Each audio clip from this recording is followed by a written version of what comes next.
આજ રોજ સવારે 11 વાગે પીલીભીત શહેરના મધ્યમાં જેપી રોડ સ્થિત રિલેક્સો શોરૂમમાં અચાનક ભીષણ આગ લાગવાની ઘટના બનવા પામી હતી, જેના કારણે બુલિયાના માર્કેટમાં ભયનો માહોલ છવાઈ જવા પામ્યો હતો. થોડા જ સમયમાં શોરૂમમાં લાગેલી આગે ભયંકર સ્વરૂપ ધારણ કરી લીધું હતું. તો ધુમાડો અને આગના ગોટે ગોટા જોઈને શરાફા બજારના દુકાનદારોમાં ભયનો માહોલ ફેલાઈ જવા પામ્યો હતો. તો પોલીસ અને ફાયર બ્રિગેડને જાણ કરવામાં આવી હતી. તો માહિતી મળતા જ કોતવાલી પોલીસ સાથે 2 ફાયર બ્રિગેડની ગાડીઓ ઘટના સ્થળે દોડી ગઈ હતી અને આગ ઓલવવાના પ્રયાસો શરૂ કર્યા હતા. જે બાદમાં બરેલીના નવાબગંજથી ફાયર એન્જિન બોલાવવામાં આવ્યું હતું. 3 કલાકની મહેનત બાદ આગ પર કાબુ મેળવવામાં આવ્યો હતો.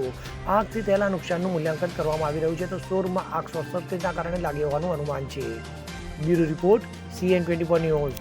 હવે જુઓ દેશ દુનિયાની તમામ ખબરો તમારી આંગળીના ટેરવે. ઉઠાવો મોબાઈલ અને Google Play Store પરથી ડાઉનલોડ કરો અમારી CN24 ન્યૂઝ મોબાઈલ એપ.